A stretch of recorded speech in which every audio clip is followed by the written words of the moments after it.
myself again. But it's the only way you're ever gonna learn. You look back and it's all in the past. I'm dwelling on the thoughts I cannot say to you. If I don't say the words, then maybe it's not true. And it feels alright. Hi, welcome along to NUFC Matters. It is Those Were the Days with George Mitchell. And what season are we looking at today, George? 57-58, Steve. 1957-58. Great stuff. Not one of our greatest years, but an interesting one nevertheless. I don't think any year's not interesting with Newcastle United, actually. Just to put it into context, 57-58, Elvis Presley was on top of the pops with Teddy Bear, from Little Richard with Lucille, and Paul Anka with Diana. That was the music that was hitting the jukeboxes in those times. And pictures wise, Bridge on the River Kwai and Alec Guinness, and 12 Angry Men with Henry Fonda, which are two films I particularly like, which I mentioned. So that sets the scene. The other big thing about 57, I remember personally, is the year everybody wanted a television. Everybody was desperate to get a television. We didn't have one, and we would have liked one. And I mention it now because later in the show it'll become more relevant. What was happening on television? Well, the time on television was the Lone Ranger. Would you believe? He was setting everybody off on the new tellies. Anyway, the football. We'll start this season with trepidation because we just had our goal machine, Jackie Milburn, retire. And that was bad enough. But I noticed in the official documentaries there, or write-ups about the year, they don't seem to mention, not only did we lose Jackie Milburn, but we sold Vic Keeble to West Ham. And Vic Keeble was 20 goals a year, sometimes more. He sometimes challenged Jackie Milburn for the top goal scorer. So, and he went on to score bags of goals for West Ham. And we let George Hannah go to Manchester City. Now, George Hannah was only a midfielder. But as anybody that's followed this through the last few sessions, George Hannah could weigh in with double figures in goals as well. 10, 11, 12. So we'd shipped away a whole host of goals and was a cause for concern. Having said that, when you looked at the squad, we still had an interesting squad, a very viable squad, and relying now heavily in goal terms to Len White, who was taking over the mantle of Jackie Milburn as centre forward and so on. So our first game of the year was to West Bromwich Albion. My group of my family, and we always liked to see West Bromwich Albion, so they always seemed to play good football. We went to West Brom to the Hawthorns for our first game, and Julie lost 2-1. Len White scored our goal in the first half, and then a significant man called Bobby Robson scored the equaliser after half time, and then Ronnie Allen, the England centre forward, scored the winning goal. Our team then was Simpson, Dick Keith, Alf McMichael, two Northern Ireland fullbacks, Jimmy Schooler, Bob Stoke, Toby Casey, and then Bill Curry, Len White, Reg Davies, and Bobby Mitchell on the left wing. And we're still being managed by a board of directors, a group of directors headed by Stan Seymour, which something wasn't going down well with the players. It was getting out in the press that the players were upset about this. One or two directors were upset about it as well, but not enough to do anything about it. So the next game was that I wanted to talk about was a home game against Tottenham. Tottenham always gave a good game, and we anticipated it to be a good game. And sure enough, it was. We beat them 3-1, and they came with usual team with some young stars. Bobby Smith, the centre forward, was setting the world on fire. A little fella called Tommy Hamer was playing in midfield, was setting the world on fire as well. And in their midfield, they had Danny Blanchflower and another man who we came to know very well called Jim Ailey. And Jim Ailey was one of their star men as well. So a very great, interesting team and a good football match is my memory of it. And our goals, Mitchell White and George Eastham scored. Now George Eastham was starting to had firmed his place in the team basically, and was starting to score goals as well as play well, and it was good to see. While we were doing that, we had to remember that 13 miles down the road, our friends at Joker Park were faring even worse. They hadn't won a match by then. Our next game was away at Sheffield Wednesday, and can I put the first picture on, Steve? Now that's the one and only time I'll show the home program, because it's one of those where the cover's the same for them all, but it doesn't tell you anything. Not a bloody thing. You've got to get inside to find out what it's like. So that's the first one. The next one should be the West Bromwich Albion one, which I've talked about, which is quite a nice program. Interesting. Look at the teams from the Midlands and the North are all 3 pence, or 3D as it was in those days. Look at the ones for the southern teams; they're all 6 pence. It says something about football even then. Next one, Steve. This is the one I want to talk about now. Sheffield Wednesday, 4th of September. Yeah, at Hillsborough.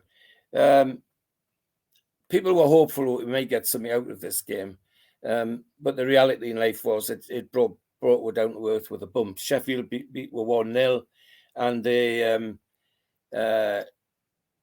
easily is the word I'd use. That was what was the commentary. It really didn't do Sheffield Wednesday credit. The 1-0, they were worthy of a bit more than that.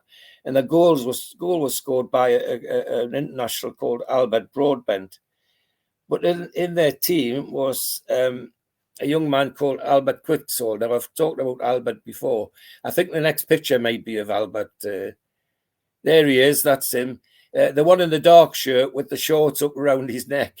That's Albert Quicksall. And there he is going face to face with Dave Mackay from Derby County of all people, or from Tottenham rather in those days of all people, because Dave Mackay was a real hard man. And if ever there was a mismatch, that's it. Albert didn't have a chance. The next one, I think, is Albert as well. Yeah, doing a toss-up with Manchester United. And again, look how significantly higher his shorts are to the other player. In the tight roll around his waist, where he's obviously rolled them up as tight as he can. It must have been killing his crotch when he was playing. That's all I can say. Anyway, that was Albert. But they beat us 1-0 and fairly easily. Our team was much as the one that played in the other games. And still Stan Seymour was going down as... 22,000 at Hillsborough in that game. The next one, Steve. Birmingham City. That's right. That's the one. Now we were hoping, because Birmingham were not playing well and had some bad results. We were hoping we might get a result there, and lo and behold, we did. We beat Birmingham 4-1, which was a great result for us. And we now had Bill Curry scoring 2, Bobby Mitchell scoring 1, and then a new name in the team, Jimmy Hill, a little man who came from Northern Ireland and sent to Newcastle by none other than Jackie Milburn, who was the manager of Linfield by now. And he decided that Jimmy Hill was worth a try at first division level. And so Jimmy Hill was in the team and actually scored a goal against Spurs, Birmingham rather. And Birmingham's consolation towards the end of the match was scored by somebody called Mike Helliwell, who later in his career ended up playing 13 miles down the road from us. 29,000 at Birmingham. And our team was, still had George Eastham in it, and Bobby Mitchell, Bill Curry, and all the rest was virtually cup final team. Simpson, Batty, Michael, Ron Batty occasionally played right back as well as left back, which was quite useful to have somebody like that. And Bill Curry was a local lad, but seemed to be making his way as a reasonable centre forward. The next one, I think, is probably Portsmouth. I think, is it Steve? Yes. Now, for some reason, and you and I have talked about teams that were rivals of and teams that were friendly with. Well, my impression of those days was my lot that were always keen to go to Portsmouth because they always felt as though Portsmouth greeted them with friendly, and they were well looked after in the local bars and all the rest of it, and had a good day out as well as having a good football match. Portsmouth, of course, was of great interest to our captain at the time, Jimmy Schooler, because he captained them twice to the league championship. It was a 2-2 draw, and Bill Curry and Jimmy Hill scored our goals, but Sid McClellan and Derek Weddell put Portsmouth 2 up in the first half, and we came back to make it 2-2 before the end of the game. A good, hard fighting game, which both teams acquitted themselves very well to, and 32,000 at the game. And now most of my lot went to this match. They got Alfie Hollins to get his bus out and take a trip down to Portsmouth, which it was a hell of a ride in those days. I mean, we didn't have the motorways we do now. And when coming back, it was a very, very early Sunday morning when they got back. It wasn't even Saturday. It was early Sunday when they got back. So that was Portsmouth, and we're starting to pick up points, which was great. But then next one, Steve, I think is the Mackhams. Gosh, suddenly the wheels start to come off again. They hadn't had a win. Guess what? They got a win when we went 2-0. Colin Granger and a man called Don Revy scored the goals for Sunderland. We were just awful. I mean, I remember this game because, as I've said before here, in those days, we lived in Howden, and we could go through the Tyne Tunnel, the pedestrian tunnel, and pick up the supporters' buses at Jarrow and go to Roker Park and without any bother at all, and just go in the Fulwell end like everybody else did in those days, without there being any fuss or harangue. However, we had quite a bit of stick to put up with on the way home after the beat with 2-0. But Colin Granger was a brilliant left winger who eventually played for England, and of course Don Revy we know an awful lot about. In the Sunderland team as well, there was Stan Anderson, who was now becoming quite a fixture for them. A fullback called Jack Headley, who lived half a dozen streets away from us in Howden. George Aitken, a big Scottish halfback, and of course on the right wing, Billy Bingham, who there's been a lot of talk about lately because he passed away, and he was a very good player, but also a very, very friendly character. He was something. And on the left wing was Billy Elliott, who came to Sunderland from Burnley after a long spell at Burnley, and he was part of the original Bank of England team, as Sunderland were called in those days. But they got their first 2 points off us, which was a bit of a grind for us anyway. The next one I think is away to Burnley. Yes. We won 2-0, which wasn't expected. We thought we'd struggle there. 2 goals for Bill Curry, and again, Burnley, as usual, stocked with Geordies, John Angus, Jimmy Adamson, Brian Miller, Doug Newlands, and Alan Shackland, all from northeast, from South Durham up to Ashington, where Jimmy Adamson was from, and it was always good to see against them. We had our team was hardly unchanged. Simpson, Ron Batty, now left back. Alf McMichael was injured, and then another local lad called Bobby Whitehead came in. Canny fullback, but unfortunately he wasn't the quickest on the turn, and he was always a danger for us when he was in the team, I felt. In midfield and in defensive midfield, Tommy Casey was injured, and Albert Franks came in as on the left defensive midfield. Now, Albert had come from Sunderland for about 500 quid in a couple of years before, but he was making himself a useful squad player, and he was a useful squad player. And then after that, it was fairly predictable with Jimmy Hill, George Easton, Len White, Bill Curry, and Bobby Mitchell, and 18,000 only at Turf Moor, but that for them that was a good crowd. So we're now picking up points and feeling a bit better about ourselves. The next one I think is I'm going to talk about now is a home game against Everton, and that's it.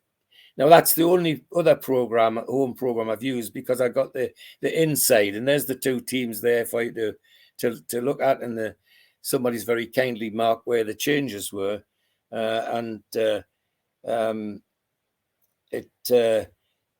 was a miserable game for us. We got 2-0 up, and just before half time, Brian Harris scored a goal for them. And then what we used to call in those days a bustling centre forward, Dave Hickson, who was all speed and meat, thick shoulders and bustling in every sense of the word. And then, unfortunately, just before the end, Dick Keith scored an own goal to make it through 3-2 to Everton. 30,400 at that match. We're now beginning to get a little bit concerned, because we're slipping down to the below the middle of the league now. We're now bumping around the bottom third, which is never a happy place to be. The next match, I think, is Aston Villa. Can you click on the next one, Steve? Yeah, Aston Villa. Aston Villa beat us 4-3. And I wasn't there, but those that I know that were in the reports in the papers say we were lucky to get away with 4-3. Because Villa really did come back at us with a bang. We were actually 3-0 in the lead, would you believe? 3-0 before half-time. And then just before half-time, Johnny Dixon scored a goal. Then after half-time, Villa just took us apart. Derek Pace, Bill Mayer scoff, and then a Malcolm Scott own goal. Now, Malcolm Scott was another homegrown player, centre half, who was I happened to occasionally play with in the juniors, although he was a lot senior to me. But it was clear he had a career in professional football. But sadly, on that day, he scored an own goal.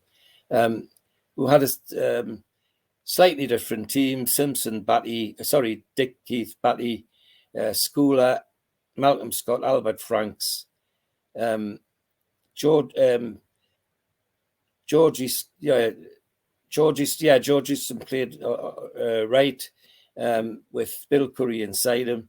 Now, Alec Tate, who was my school teacher, was given a run out at centre forward. And Len White played just off Alec Tate, and a new name, Bill Punton, played on the left wing. A Scotsman that Seymour brought down with the idea that he would take over from Bobby Mitchell eventually. Bill Punton was a nice player, and a nice man, but he didn't have the ability to match somebody like Bobby Mitchell. 29,300 at Villa Park, and again still managed by Stan Seymour. And as I say, we're now bumping around the bottom third of the team of the division, the first division. We now should have an away game at Leicester. Yeah, and we lose 2-1 to Leicester. Team virtually the same as the one I just read out before, with Alec Tatum at centre forward. Leicester had no great stars in those days, except they had two names who were prominent in England's circles. Arthur Rowley was the centre forward, and Jack Froggatt, who they got from Portsmouth with his brother Redfern, was also an England winger. They were the two who caused difficulties for us. Ron Batty scored one of his only goals for Newcastle, and Willie Gardner and Eddie Russell scored Leicester's two.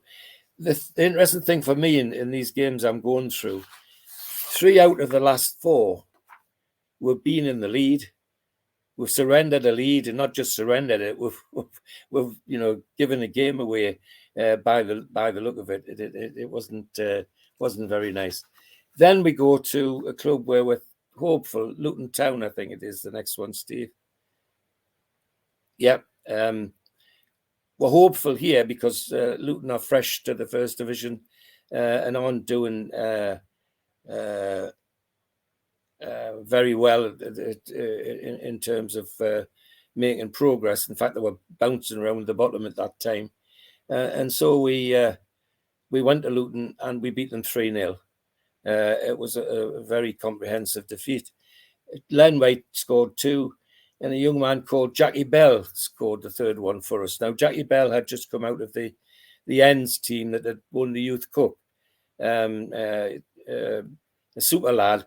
Now, Jackie Bell is an interesting example to people because he had chronic diabetes and he had to have insulin injections. That's how bad he was. And in those days, it was really regarded as a killer disease.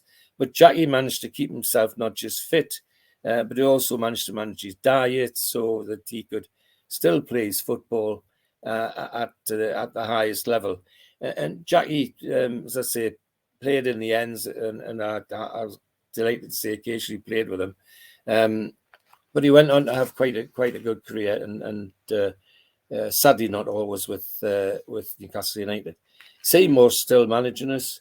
I'm looking at the Luton team, but they had a couple of players. Sid Owen was their centre half, and he was an England centre half. Bob Morton was an England half back, and then in the forward line, they had a young man. Well, he was a young man in those days called Gordon Turner, who eventually in subsequent years became the manager of Luton, and a good manager he was at that, and went on to do other things as well. The next one I think is Arsenal. I think, Steve. Yeah, thank you. This one staggered everybody because we'd had a couple of home defeats in between those last 2 games, and we went to Highbury and nobody expected us to get anything. But we went on a day when our old friend Bobby Mitchell was on song, as they used to say in those days, and Arsenal just couldn't get near him. He scored within 5 minutes to give us the lead. Arsenal came back 1-1. Then just before half time, Bobby Mitchell scored again, 2-1. And then just after half time, just at the middle of the second half, another local lad who'd squeezed into the team, Gordon Hughes, another ex-minor. In fact, when he started playing for the team, he still was a minor because he was a part-time footballer. He was doing his shift down the pit and then coming and playing football. But by the time he got into the first team, he was full-time. Gordon Hughes scored the winner. Arsenal, of course, littered with stars. Jack Kelsey's a Welsh goalkeeper. Bill Dodgen, David Bowen, Jimmy Bloomfield, Cliff Walton, David Hurd, Danny Clapton, all international players, current international players. So to come away from there with a 3-2 win was a feather in my cap. And again, still plodding on with the notion of a directors committee headed by Seymour running the team.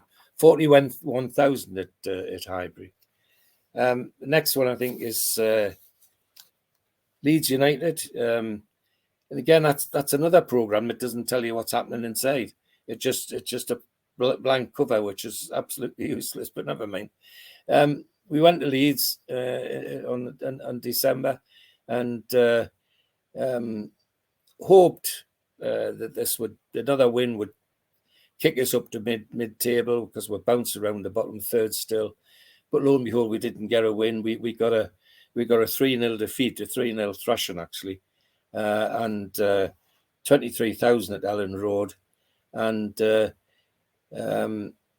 Leeds team had some familiar names in it: Jackie Charlton, Jackie Overfield, George Meek, Chris Crowe, Bill Cush. They were all names that were starting to make themselves famous in the First Division. Our team had some unusual additions because of injuries. Ronnie Simpson still in goal, 33 and still playing nearly every game. Ronnie Simpson, Ron Batty, Alf McMichael, John Nesbitt, who was a local lad who got in the midfield, Albert Franks, Jimmy Schooler, Gordon Hughes, George Easton, Bill Curry, Reg Davis, and Bobby Mitchell, and still 23,000 at Ellen Road, and still Seymour as were manager at that time. The next one, I think, is a trip to Nottingham Forest, I think. Yeah, and that's more like a program. I know what I'm looking at now. It tells us what I'm doing. And a nice picture of the ground on it, but also 4D. We're in the Midlands now, so perhaps they think they're a little bit better off. It's red and white though, George. I don't like the red. I don't like the colour. No, it can be upsetting. There's no doubt about that. Yes. Well, we went there with the hope that we might get something out of it, because they too were new to the division and were struggling for results. And lo and behold, we did. We beat them 3-2 in what was an end-to-end sort of game, I'm told. But again, we nearly give it away. Tommy Casey in 5 minutes, Bobby Mitchell in 20 minutes. Len went white just before half-time, 3-0 up. Second half, Eddie Bailey for Nottingham Forest, Tommy Wilson for Nottingham Forest. And the last quarter of an hour was backs to the wall. You can imagine it really was backs to the wall. But they managed to hang on and a 3-2 win. And of course, that everybody at Tyneside heaved a sigh of relief. The City ground had 32,500 in that day. And our team was virtually the one that was there before, with Gordon Hughes and Len White, Bobby Mitchell, George Easton. Bob Stoker was back, as was Alf McMichael. So the team had a more of a settled look about it, shall we say, and certainly settled enough to get a victory at Nottingham Forest. The next one, I think, is the away game at Spurs. The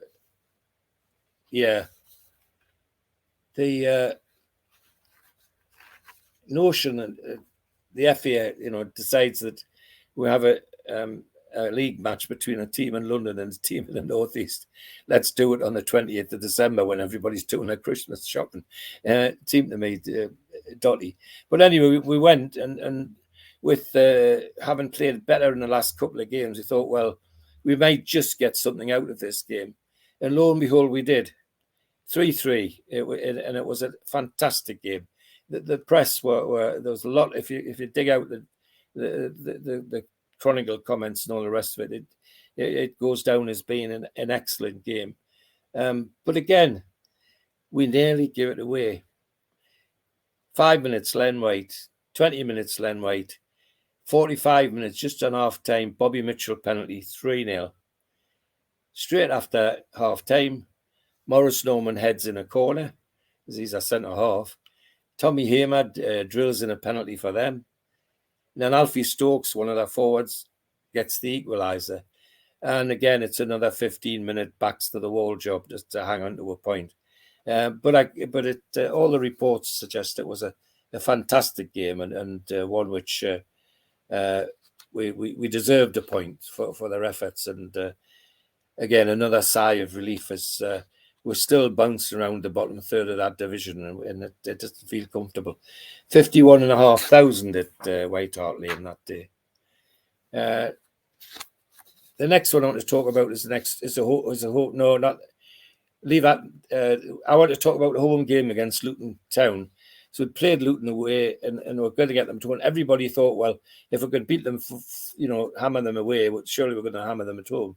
Well, by then, Luton Town were starting to feel their way in the division, and they were a harder team than they were when they played at home. We beat them 3-2, and some of the names that come into the equation now are slightly different. We scored 3-0 at half time. Arthur Bottom, Reg Davis, Len White, and then lo and behold, straight after half time, Brian Whitby and Gordon Turner 2 goals for Luton. And again, from a 3-0 lead at half time, we're backs to the wall. We're struggling to keep a point. And the reason I mentioned the different names in the team was that, look, I've just mentioned one of our scorers being Albert Bottom. He was playing centre forward that day, and Len White was playing beside him. Albert Bottom was a prolific scorer and centre forward for York City, and he was coming to the end of his career when Seymour bought him. How many times I can remember in my lifetime, great players were bought them when they were on their way out. Ivor Allchurch, Ivor Broadus, Arthur Bottom, George Luke, another local left winger who was brilliant as a young man, and we sold him and then brought him back when he was on his way out. It says a lot about managing your squad, I think, is what I'm trying to say. Anyway, Arthur Bottom scored on what was his debut, and in a team which was otherwise what we got used to: Simpson, Keith, McMichael, Schooler, Stoko, Franks, Gordon Hughes, Reg Davies, Arthur Bottom, Len White, and Bobby Mitchell, and Seymour still managing it. The Luton team was almost identical to the one that played at Kenilworth Road, and it was Brian Whitby and Gordon Turner who scored their goals. But again, to go through 3-0, it's the third match I've mentioned in no space of time where we've been 3-0 up and ended up having to battle to the end to get something out of the game. Next one, Steve, I think. Right. All right. Yeah, we're into the FA Cup. We beat Plymouth Argyle 6-1. Quite a great, a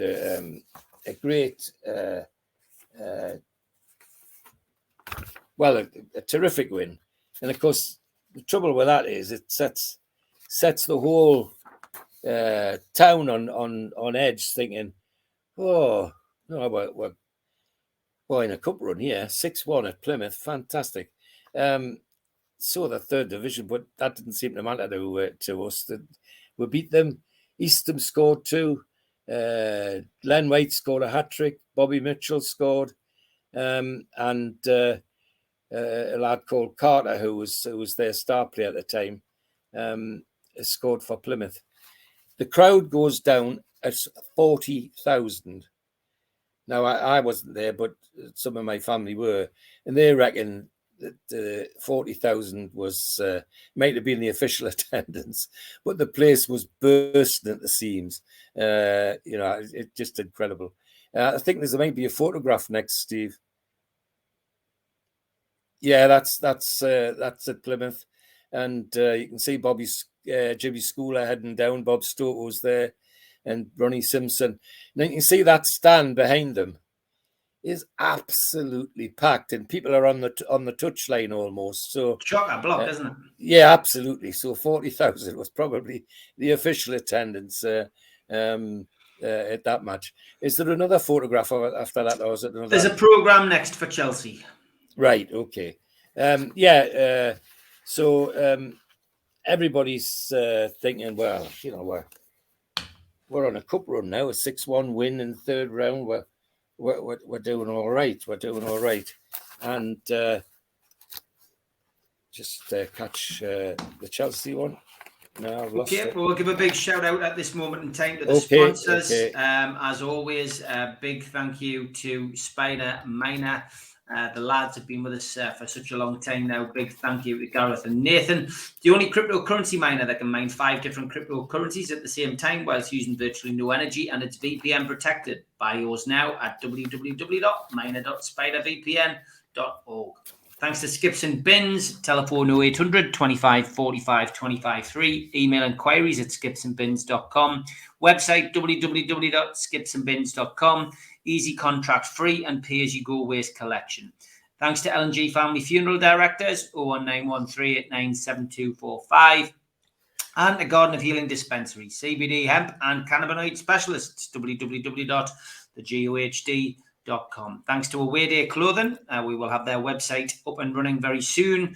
And thanks to qtechshop.co.uk, the makers of pool tables and snooker tables and walls in Newcastle, and the guys who run our website, NUFCmatters.com. Thanks to Mr. Vicky's, handmade in Cumbria. You can find them at mrvickys.co.uk or 01768 210 102. Thanks to Media Arts for all the help with the video technology. And if you want to subscribe, hit the Newcastle Legends logo in the bottom right-hand corner and you can subscribe for free. We still do 7 shows a week. Hit the thumb up to like the video, click share to share to your social media, and drop into the comments box to speak to like-minded Newcastle fans. Don't forget, we are available as a podcast on iTunes, Spotify, and the rest. If you're out and about, goes up 24 hours after the YouTube show finishes. And if you want to become a member, you can click join and join via YouTube underneath. If you want to spend a little bit more money, £25 to be exact, it's a one-off payment. You can get a scarf, a pen, a cup, and a membership card and entry into the monthly draw. Don't forget, you can also go in through the smart code. If you've got a smartphone, it's a QR code. Put your phone over it. Takes you straight to the membership pack area. If you subscribe, you can get a free car sticker via NUFCmatters.com. Just email John. And don't forget, we do support the food bank on this show. NUFC fans, foodbank.co.uk is the website for the virtual matchday bucket.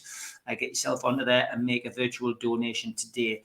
The Alan Shearer signed 260 dinner ball is still up for grabs, limited to 99 tickets. Enter now at NUFCmatters.com, and you can be in with a chance of winning that ball in the next couple of weeks. We've also got a big event coming up down at the Tynemouth Surf Cafe on Monday the 5th of December. John Gibson and Frank Clark will be together in conversation. It is limited to 35 tickets, so do not miss out. Get yourself onto the Tynemouth Surf Cafe website or check out the Facebook page or Twitter account for more information. The NUFC Matters Super 6 score predictor is up and running. Join the Matters gang, enter into our own league. £10 per entry for the season. There's a cash prize winner every month, exclusive Manager of the Month t-shirt, cash prize for the overall season winner, and a trophy and a Manager of the Year t-shirt. Sign up now at NUFCmatters.com. Don't forget as well, Monday night training, July, August, summer camp, booking available now. Information at the Peter Beardsley Soccer School.com. And last couple of days on this t-shirt, make a bid on my Twitter account at Steve Wraith. All proceeds going to the food bank. Make sure you make a bid and make a difference. Okay, George, back with you. We're back to Chelsea, I think you said. That's it, right? Yeah. We went to Chelsea with who were playing out of their skin, so we didn't think we'd get much out of it. But in fact, we lost 2-1. Len White scored our goal, and then their goal was 2 goals. One was scored by a lad called Lewis, who come from Bishop Auckland. And then the other scorer was a young man, a very young man in those days, called Jimmy Greaves, who took the game away from her. So that was the Chelsea match. Then we come to the fourth round of the cup, I think. I'll show you this because you've put up a team photo. Okay, sorry. That's the Mackham squad, and the relevance of that is that when that squad is now sitting bottom of the first division, but we aren't very far above them either. But they actually are bottom. And bear in mind, this is a club that's never ever been out of the first division in their history, and they're sitting bottom. And I thought I've also put it on because there's one or two faces on there who I know and who were juniors with Newcastle United and left Newcastle because they got fed up with Ted Hughes, the head teacher that used to run the juniors.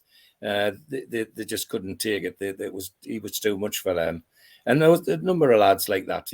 Ted was great, but he sometimes used to forget he wasn't at school. He was running a professional football team, and lads got sick. So I can see David Lackenby sitting in the front, in front of the guy in the grey suit. To the left of him, that's David Lackenby. Stuart Buchanan on the far right of the front row, and I'm looking for Louis Cox, who's sneaked in far left, just above the Johnny Waters with the white coat on. Now, Johnny Waters was their physiotherapist, and I have to say, when I injured my knee, and it looked like it was never going to get right, I was asked to go to Roker Park to see Johnny Waters, who offered to see if he could do anything about it, and I have to pay tribute to him for that. But that was Johnny Waters, who was great. But as I say, they are sitting bottom of the first division at that time, which was some consolation to us, I suppose, but not much. The next fourth round of the cup was Scunthorpe, and I couldn't find a programme or anything to go with it. But there's the two logos side by side to represent the game. And we, believe it or not, having all the hopes after a 6-1 win in the third round that we would get a cup run. Well, we didn't. Scunthorpe, third division, came and walloped us 3-1. I mean, that's the only way to describe it. How sad everybody was at the Gallagher corner. Furious is more likely the word that's used. But they just looked like they were in a different team. We looked like the third division team, not them.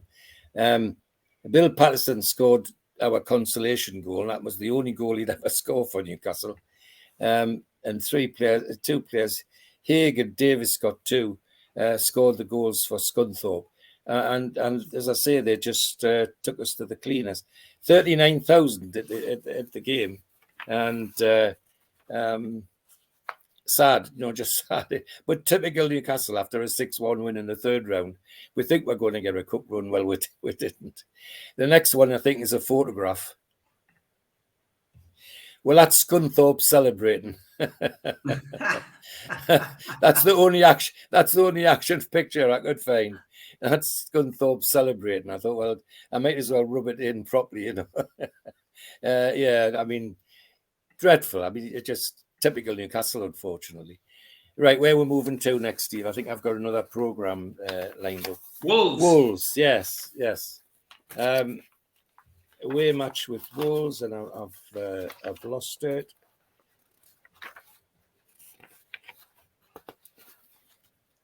We had, for some reason, I've lost Wolves. We'll go on to the next one, Steve? Okay. Blackpool. Right, I know I've got Blackpool because I've just seen it. Yeah, Blackpool was our old enemy from cup finals and things like that, and we hoped we'd go in to at least get a draw, but we didn't. Blackpool beat us, but again, here's the story of the match. Really, 10 minutes. Albert Franks heads in a corner, our centre half. 20 minutes, Bobby Mitchell scores a penalty. So we're 2-0 up. Now, just after half time, we'll give a penalty away, and Hugh Kelly scores for Blackpool. And then Blackpool's new centre forward, Ray Charnley, who was starting to look like he would be playing for England, scored the equaliser. And then just before the final whistle, Jackie Moody, a little Scottish midfielder, he scored the winner. Again, 2-0 up at half time, and we lose 3-2. To say it was frustrating is putting it mildly. The team was predictable. Our team was predictable. Keith Simpson, Keith McMichael, Schooler, Stokoe Franks, Gordon Hughes, Arthur Bottom, Len White, Bobby Mitchell, Reg Davies and Bobby Mitchell.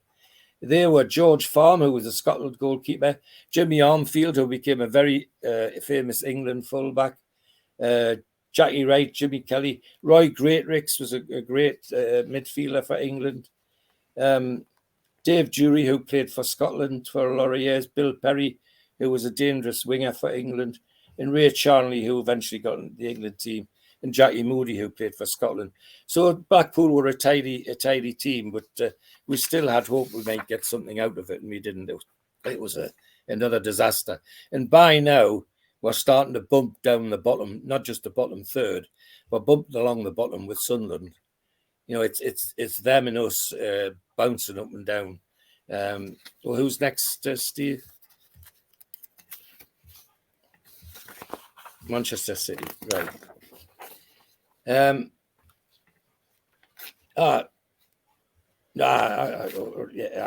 got Manchester City, but I've got it's all right. I've got Manchester City, but a home one. Manchester City away one. And we're still missing Wolves as well. So if you find Wolves in amongst your paperwork, mate. I've got Wolves. I'm sure. Yeah. Yes, Wolves. We went to Wolves with all hopes of getting something out of it, because they weren't playing particularly well either, and we lost 3-1. Len White scored the goal, and Broadbent, Dealey, and Mason. Broadbent was a England international regularly at that time, and there was 40,000 in the 40,000 in Molineux for that game. So that was the Wolves one. The next one was what? And then Man City away we had. Man City. Yeah, right. We went with the hope of getting something, because they weren't playing very well either. But sadly, we lost 2-1. And that's, as you can see, a series of losses which are heading us towards the bottom end of the division. In fact, as I say, we're not even bottom third now. We're actually bumping along the bottom with the Mackhams. Len White scored the consolation. Johnny Warhurst and Bobby Hayes scored their goals with 40,000 in Main Road for that particular game. But we're not covering ourselves with glory at the moment. We're really relying, as they probably gather, on Len White's goals. Okay, next one. Bolton away. And that's, again, a one which desperately hoped we'd get something out of, and we did. We got a 1-1 draw at Bolton, and the goal scorers are significant. Len White for us, and a young man called Nat Lofthouse for Bolton, who's become a great England centre forward as well as Bolton centre forward. Bolton's team was full of internationals: Brian Birch, Brian Edwards, Graham Stanley, Roy Parry, John Higgins, Tommy Banks, all current internationals. Our team was predictable. It was Simpson, Keith McMichael, Schooler, Stokoe Franks, Hughes, Davies, Len White, George Easterman, Bobby Mitchell, and 19,000 at Burnham Park, which for them was a decent crowd. People should remember that the crowds are significant in the fact that in these days, that was the money you had to play with. That was the income, what the fans put in. There was no big sponsors like there is now. It was all to do with how much you could get through the gate. And that's why we were so strong for a long time. This season ends up with an average support of about 36,000. Only the third season since the war that we haven't got over 40-odd thousand as our average crowd. Next one, Steve. Manchester United. Didn't think we'd get anything out of this one. That's a Youth Challenge Cup programme, but I've used it because it shows the same front as the first team. We went not expecting very much. And, of course, it's tragic after Munich. It's not the Busby Babes anymore. It's a whole different team. It's Harry Gregg, Ian Greaves, Ron Cope, Bill Fuchs, Bobby Charlton, Wilf McGuinness, Dan Crowther, Kelly Morgans, Ernie Taylor, who used to be our Ernie Taylor for Newcastle, Alex Dawson and Colin Webster. And a lot of those were lads like Ernie Taylor who were shipped in out of other teams. He came from Blackpool to help Manchester United out because they were short of players after Munich. And Harry Gregg came in as the goalkeeper. So we went there thinking we might get something. Well, we got a point, but it was just a point. I got out. We Alex Dawson put them ahead in 11 minutes, and it was 86th minute when Len White again scored the goal that was the equaliser. So we're again still struggling down the bottom end. What's next, Steve? That's Arthur Bottom. I've talked about Arthur Bottom, and why I need to talk about him again is he's playing centre forward for us. As I say, his career's on the way down, not on the way up, but he still came and scored goals. He played 8 games towards the end of the season and scored 7 goals. So I don't know what, I think Seymour only paid about 3,000 for him. Well, when you see where we ended up in the league, it was £3,000 well spent. That was Arthur Bottom in his strip. The next one I think's him as well. That's him playing for York, but that's an action picture. A typical centre forward challenging the goalkeeper for a header. That's a sort of again a busted centre forward we used to call them in those days. And he came and he did quite. And that's him actually scoring a goal for us. I think it's against Everton. Yeah, I thought it was Everton. You know, I looked just at the way that the ground's designed. That's right. That's like that used to be the old stand at the other side where the modern stand is. Yeah, and there he is with a smile on his face. All the pictures I saw were always with a smirk or a miserable face. That's him smiling. That's the real Arthur Bottom, I think, that I met when I was there. Now this one is Newcastle related rather than Newcastle. That's Linfield in 57-58 with their new manager right on the far right in his smart blazer and slacks, Jackie Milburn. And he went there and they won everything. They won the league, they won the cup, they won the Charity Shield. And the top scorer in the Irish League that year was who? Jackie Milburn as player manager. Having been one of the top scorers in the first division when he went, he ended up top scorer in the Irish League. So there he is. The other thing I'd ask people to notice is, look how big Jackie Milburn is compared to those other players. he was really a big guy, but a gentle giant is what I'd say. Next one, Steve. Right. These are more personal bits about 57 for me, because this was a big year for me in a sense. That's Alec Tate, who I've talked to you about, who was in his Newcastle centre forward strip. Next one, Steve. That's Alec Tate, the school teacher, managing our football team. And he taught maths, English and PE, you can imagine. And the next one, that's us, the school team. We won everything we entered that Alec Tate put us in for. And there he is on the far left.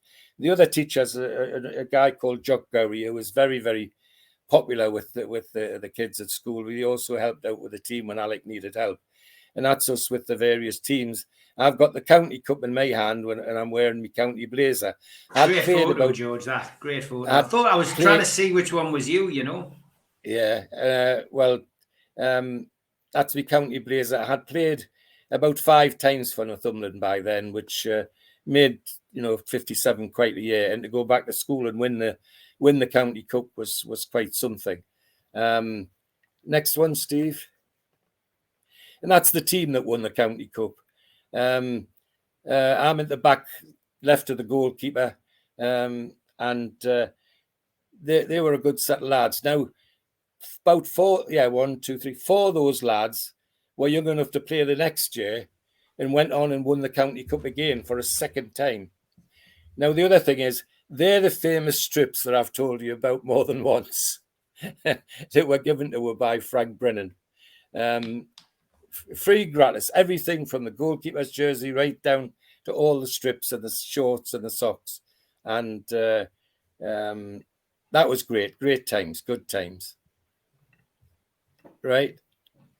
And that's just me and me county blazer again. That's I don't think there's any more after that.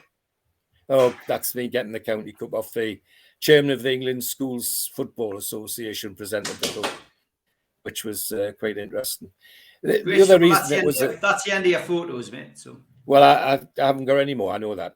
But the other thing I want to add is that the reason that was quite a year for me was that in the close season of that, when all that was happening, we got a knock at the front door at home. And I went to the front door, and there was a man I recognised as Charlie Ferguson, the chief scout of Burnley. Really smart, dapper man, beautifully groomed, fantastic shirt. And he used to wear a most incredible tan overcoat that everybody used to want one of them. He looked fantastic. Anyway, and he asked us to come in and say, my father, and he came. And I knew what it was about. You see, although I was on schoolboy forms for Newcastle, that didn't stop other clubs asking, did you fancy this? It really was, it was open field. So he came in to see me dad, and I knew what the question was: can George go to Burnley for trial? And of course, he'd hardly sat down when my father said, no, Charlie, because I know he'd spoken to me dad at one of the games I was playing in. No, I don't see the point. Now, Charlie Ferguson had done his homework, because out of this tan overcoat thing, he had a poacher's pocket, and out of it he brought a bottle of Lamb's Navy rum, which happened to be my father's favourite tipple. And after about 2 minutes, I was sent to the shops for cigarettes, and I knew that was to get me out of the way. I wasn't that dim. So I went and got the cigarettes, and by the time I came back, I was going to Burnley for a week. Simple as that. Job done. And as I said at the beginning, everybody wanted a telly. We didn't have one. So anyway, I was told before, I said, you can go next week with Charlie's taking a group of lads down. You can join them and have a good week. So that's what was going to happen. The next day, Mountford's van from Howden, who was anybody from Howden knows that Ronnie Mountford was the TV and radio man and records man. If you wanted records, Ronnie Mountford would get them for you. Ronnie Mountford's van came to the front door and brought in a brand new television. Fantastic. Went up in the loft, put up the aerial, set it up, and we had a television. Well, I didn't ask too many questions, but it didn't take as long to work out that's Charlie Ferguson's way of getting me to go to Burnley. I think nowadays they would probably call it bribery. I don't know. I hold my hands up, but it was. You can imagine all of that going on. Yes, I went to Burnley. It was great there. Sesso, and the famous Sunderland fullback, was there. Ronnie Talbot that played for Burnley, and quite a other. And we fantastic. We were in by Ferguson, getting this, that, other. When we were the Burnley, manager, his son We're starting to lose you, George. Your internet's gone really poor, George. This last the last 20 seconds, mate. We're just starting to lose you. You're starting to freeze. I'm not sure what the situation is. So, just finishing off, really. What's that, George? The upshot was that the only person that got a letter was Seth Irwin, and that was to go to Sunderland, not to Burnley. When I went back to Newcastle after the slow season, there was a message that I had to go to the manager's room. And I went to the manager's room wondering what the hell was happening. But I knew it was probably about my trip to Burnley. And I thought it was going to be the trainer, Norman Smith, I was going to see. Well, Newcastle played dirty because I opened the manager's office, and who was sitting in the chair, because he was still there, he hadn't gone to Linfield, Jackie Milburn. I thought, what a dirty trick of all the people to ask me about Burnley, the Jackie Milburn. And all he said was, did you, I can't do his Northumberland accent. He didn't say Burnley, he said Burnley. Did you enjoy your trip to Burnley, George? Have they got out there that's any better than we've got here, George? That's all he said. I said, no, Jackie, I'm quite happy here. And that was the end of the conversation. So that was 57 for me and for Newcastle. We ended up third bottom of the league, 34 points, and we only avoided going down with Sunderland on goal average. Now, forget we didn't do goal difference in those days. So as I said earlier, those goals that Arthur Bottom scored coming from York were invaluable. Len White was the top goal scorer, 27 goals in 42 matches. Incredible, really. But saved with that season. So we stayed up by the skin of our teeth. Sunderland had the unusual record of going down with 100 goals against. 100 goals against. So there you are, 1957-58 for the team and for me.